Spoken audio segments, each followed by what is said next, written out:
Hello दोस्तों, मैं सरला Yadav SY Hindi platform पर एक बार फिर से हार्दिक अभिनंदन करती हूँ। और आज मैं आप सबके सामने लेकर आई हूँ वीडियो बसंत भाग 2, जो कि आपके सिलेबस में दिया गया है। बसंत भाग 2 का ये दूसरा अध्याय है, हिमालय की बेटियाँ। और इसके लेखक हैं कवि नागार्जुन। नागार्जुन इसके लेखक हैं। और ये एक बार मैंने इनकी इसकी विषय सूची जो है बसंत भाग की, इन सब के लिए मैंने एक वीडियो बना दी है। और हमने एक अपना टेलीग्राम चैनल भी बना लिया है SY हिंदी प्लेटफॉर्म के नाम से ही। उसका लिंक आपको अपने चैनल के डिस्क्रिप्शन बॉक्स में मिल जाएगा और आप टेलीग्राम चैनल को ज्वाइन कर लीजिएगा। वहाँ पर आपको इनकी PDF मिल जाएंगी, आप वहाँ से नोट्स बनाइएगा। यहाँ से वीडियो में देखकर फटाफट वीडियो को थोड़ा तेज करके भी आप समझ सकते हैं और उसमें से आप देखकर नोट्स बना सकते हैं। तो हिमालय की बेटियां ये एक पाठ है और किसने लिखा है? नागार्जुन ने लिखा है। और जो नागार्जुन है वो हमारे प्रगतिवादी कवि हैं। प्रगतिवादी, जैसे हिंदी साहित्य को हम विभाजित करते हैं भारतेंदु युग, द्विवेदी युग, छायावादी और प्रगतिवादी, प्रयोगवाद। तो ये प्रगतिवादी कवि हैं, शोषक और शोषण के प्रति आवाज़ उठाने वाले कवि हैं ये। और तो ये इनका था। और हिमालय की बेटियां जो ये पाठ लिखा है नागार्जुन ने लिखा है, इतनी बातें आपको ध्यान रखनी है। और इस पाठ में क्या बताया है कवि ने, कवि के बताने का क्या भाव है कि हिमालय की बेटियां किसे कहा है। जैसे कि इसमें हिमालय और हिमालय से जो निकलने वाली नदियां हैं उनको हिमालय की मतलब जो निकालने वाली नदियां हैं उनका वर्णन इस पाठ में किया गया है। जैसे गंगा है, सतलुज है, यमुना है, ये हिमालय से निकलने वाली नदियां हैं। ये नदियां जो है इनका जो है बड़े गंभीर, शांत और अपने आप में खोई हुई सी दिखाई देती हैं कवि को। और ये नदियां जो है कवि को एक संभ्रांत महिला की तरह प्रतीत होती हैं। संभ्रांत महिला होती है, जैसे कि सर्व संपन्न जो होती है उस तरीके से। ठीक है, तो उस महिला की तरह नजर आती हैं। इन्हीं का वर्णन इस पाठ में किया गया है और नागार्जुन इसके लेखक हैं। अब देख लेते हैं। अभी भी जल्दी जल्दी पाठ की थोड़ी रीडिंग ले लेंगे।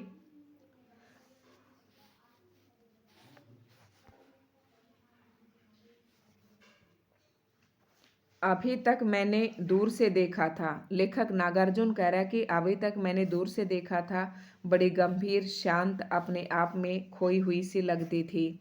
मतलब जो हिमालय की बेटियां हैं, हिमालय की बेटियां किसको कहा है पाठ में? नदियों को कहा है। ठीक है, वो नदियां कैसी दिखती थी? गंभीर, शांत और अपने आप में खोई हुई लगती थी। संभ्रांत महिला की भांति वे प्रतीत होती थी।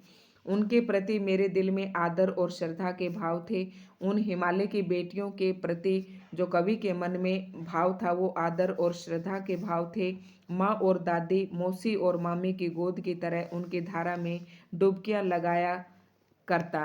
कह रहा कि जो ये नदियां हैं उनके प्रति कवि को माँ, दादी और मौसी या मामी की जैसी जो महसूस उन्हें होता था, फीलिंग्स आती थी कि ये इनकी तरह लगती हैं।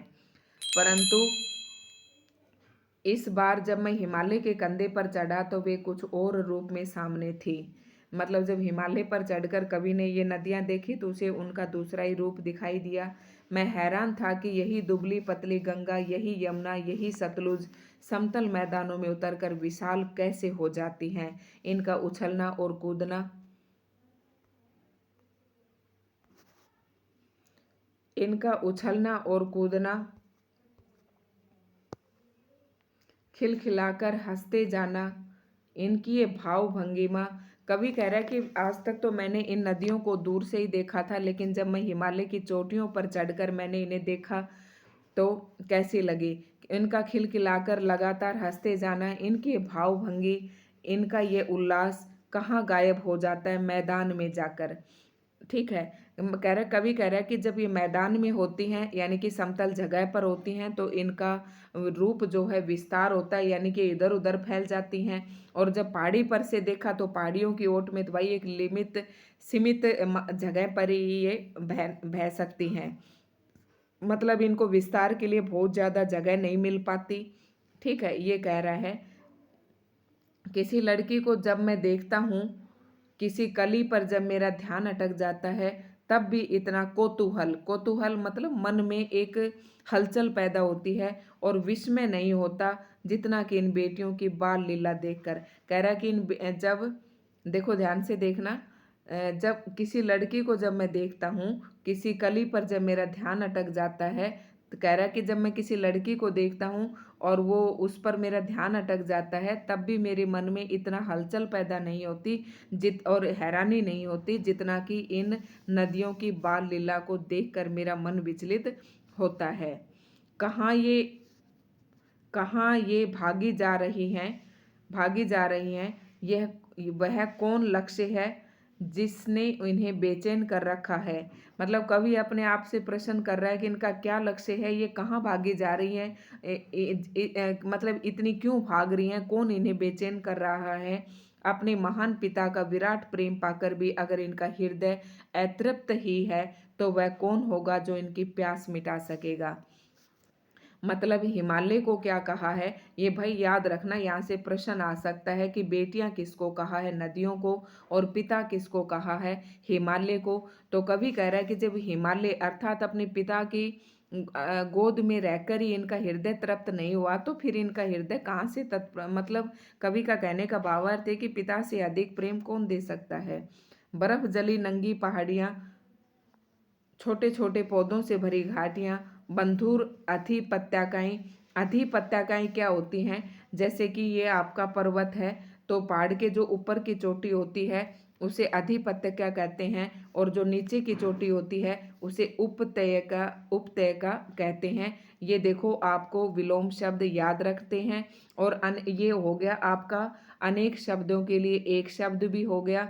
आपसे पूछ लेंगे कि पहाड़ की ऊपर वाले चोटी को क्या कहते हैं, तो अधित्यका कहते हैं, और नीचे वाली चोटी को उपत्यका कहते हैं। इस तरीके से आपको ध्यान रखना है। सरसब्ज उपत्यकाएं, देखो सरसब्ज उपत्यकाएं ऐसा है इनका नीला निकेतन, मतलब निकेतन का मतलब घर, कि इनका नीला घर कैसा है। देखो यहाँ से आप समझ ही गए होंगे, बर्फ जली नंगी पहाड़ियाँ, छोटे छोटे पौधों से भरी घाटियाँ, वंधुर अधिपताकाएं, मतलब इनकी जो चोटियाँ हैं इन पर तो यहाँ बर्फ जमी हुई है, छोटे छोटे पेड़ पौधे उगे हुए हैं, और सरसब्ज मतलब ये कमल जो है, इनके जो नीचे पहाड़ियों के जो नीचे जल है, इनका जो नीला घर है उसमें ये उगे हुए हैं। खेलते खेलते जब ये जरा दूर निकल जाती हैं, तो देवदार, चीड़, सरो, चिनार, सफेदा, कैल के जंगलों में पहुंचकर शायद इन्हें बीती बातें याद करने का मौका मिल जाता होगा। मतलब जब ये थोड़ी आगे चलकर बहती हैं तो इन पेड़ों से इनका मिलन होता है। कौन जाने बूढ़ा हिमालय अपनी नटखट बेटियों के लिए कितना सिर धुनता होगा। बड़ी बड़ी चोटियों से जाकर, जैसे पूरा मानवीकरण किया गया। अगर अलंकार आपसे पूछे तो इसमें सच बता रही हूँ, आपका मानवीकरण अलंकार आएगा। क्योंकि मानवीकरण अलंकार क्या होता है, जब मानव चेष्टाओं पर जड़ प्रकृति का आरोप लगाया जाता है तो वो वहाँ पर मानवीकरण अलंकार होता है। तो ये आप देख रहे हैं, सारी प्रकृति पर मानव की क्रियाओं के जैसा ही बताया जा रहा है। बड़ी बड़ी चोटियों से, इसीलिए अध्याय को पढ़ते हैं बेटा, नहीं तो बुक तो सबके पास है, सब पढ़ सकते हैं। तो मैं यही कह रही हूँ कि अगर आपको कंटेंट अच्छा लग रहा है, पढ़ाने का तरीका अच्छा लग रहा है, तो प्लीज़ वीडियो को लाइक एंड शेयर और चैनल को सब्सक्राइब ज़रूर करें। ठीक है। बड़ी बड़ी बड़ी बड़ी चोटियों से जाकर पूछिए तो उत्तर में विराट मौन, विराट मतलब जो बहुत साम्राज्य जिसका बड़ा होता है, मौन के सिवाय उनके पास और रखा ही क्या है। देखिए बड़ी बड़ी चोटियों के पास तो मौन ही है, वहाँ जाता कौन है। सिंधु और ब्रह्मपुत्र ये दो ऐसे नाम हैं जिनके सुनते ही रावी, सतलुज, व्यास, चनाव, झेलम, काबुल, कपिसा, गंगा, यमुना, सरयू, गंडक, कोसी आदि हिमालय की छोटी बड़ी सभी बेटियां आंखों के सामने नाचने लगती हैं। मतलब सिंधु और ब्रह्मपुत्र ये दो ऐसे नाम हैं जिनके सुनते ही, मतलब ये सब इनसे जुड़ी हुई नदियां हैं, इनकी सहायक नदियां हैं ये सारी। वास्तव में सिंधु और ब्रह्मपुत्र स्वयं कुछ नहीं है, दयालु हिमालय के पिघले हुए दिल की एक एक बूंद न जाने कब से इकट्ठा हो होकर इन दो महानदों के रूप में समुद्र की ओर प्रवाहित होती रही हैं। देखो मुझे भी ये चैप्टर पढ़ने में बहुत ही अच्छा लग रहा है और प्रकृति के पास रहना मुझे भी बहुत अच्छा लगता है। ये दिल खुश हो गया और मन कर रहा है कि इस चैप्टर को पता नहीं कितने इत्मीनान से मैं आप सबको पढ़ाऊँ, इतना कुछ इसमें समझाने के लिए है। तो क्या करा कि दयालु हिमालय के पिघले हुए दिल की, मतलब जब हिमालय से बर्फ पिघलती है तो एक एक बूंद न जाने कब से इकट्ठा होकर इन दो महानदों के रूप में समुद्र की ओर प्रवाहित होती रहती है। प्रवाहित मतलब बहती रहती हैं। कितना सौभाग्यशाली है वह समुद्र जिसे पर्वतराज हिमालय की इन दो चोटियों का हाथ पकड़ने का श्रेय मिला। कौन सी दो चोटियां? सिंधु और ब्रह्मपुत्र। जिन्होंने मैदानों में ही इन नदियों को देखा होगा उनके ख्याल में शायद ही यह बात आ सके कि बूढ़े हिमालय की गोद में बच्चियां बनकर ये कैसे खेला करती हैं। माँ बाप की गोद में नंग धड़ंग होकर खेलने वाली इन बालिकाओं का रूप पहाड़ी आदमियों के लिए आकर्षक भले न हो, लेकिन मुझे तो ऐसा लुभावना प्रतीत हुआ। वह रूप कि हिमालय को ससुर, हिमालय को क्या कहा है? ससुर, और समुद्र को उसका दामाद कहने में कुछ भी झिझक नहीं होती। ठीक है, तो भाई हिमालय को ससुर कहा है, नदियों को बेटी कहा है, और दामाद को क्या कहने में कुछ भी, समुद्र को क्या कहा है? दामाद। ठीक है, क्योंकि नदियां जो है सारी कहाँ जाती हैं? समुद्र में मिल जाती हैं, इसलिए उनको क्या कहा है? दामाद कहा है। ठीक है, आगे चलते हैं। बहुत ही अच्छा अध्याय पढ़ाने का भी मन करे, काश ये थोड़ा और बड़ा होता। आगे है, कालिदास के विरही यक्ष ने अपने मेघदूत से कहा था वेत्रवती यानी कि बेतवा नदी के लिए नदी का प्रेम का प्रतिदान देते जाना। कालिदास के विरही यक्ष ने अपने, मतलब यक्ष ने किससे कहा था? मेघदूत से कहा था कि तुम अपने प्रेम का प्रतिदान देते जाना, तुम्हारी वह प्रेयसी तुम्हें पाकर अवश्य ही प्रसन्न होगी। ये बात इन चंचल नदियों को देखकर मुझे अचानक याद आ गई और सोचा कि शायद उस महाकवि को भी नदियों का सचेतन रूपक पसंद था।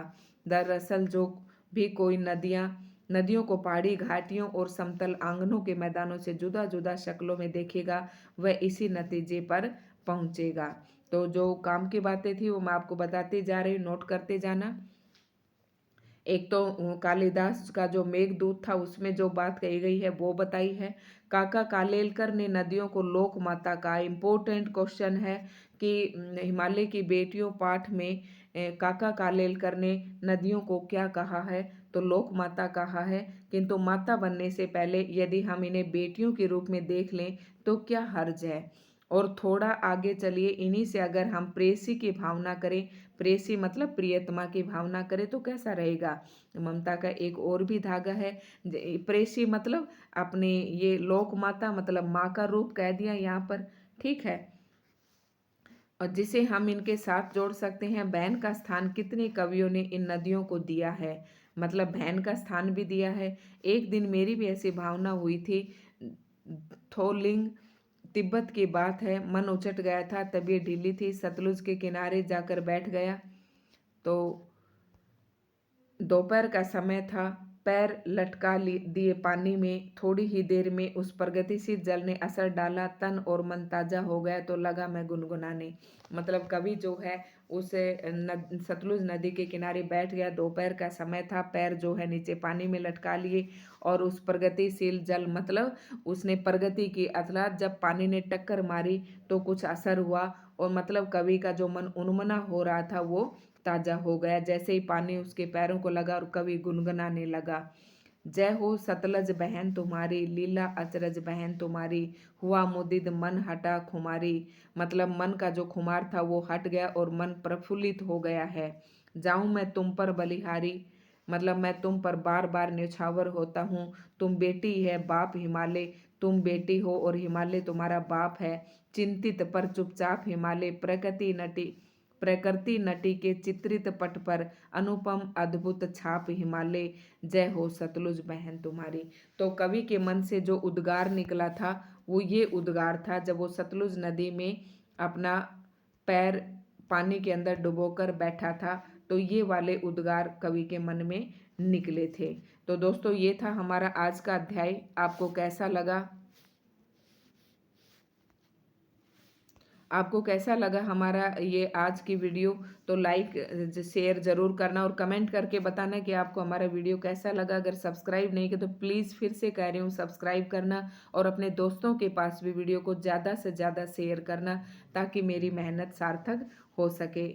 तो ये थी दोस्तों, धन्यवाद बहुत बहुत आपका। बहुत अच्छा जो है बच्चों का हमारा रिस्पॉन्स आ रहा है, और मैंने बच्चों के कहने से टेलीग्राम चैनल भी बना दिया है, वहाँ पर आपको इन सब पाठों की PDF भी मिल जाएंगी।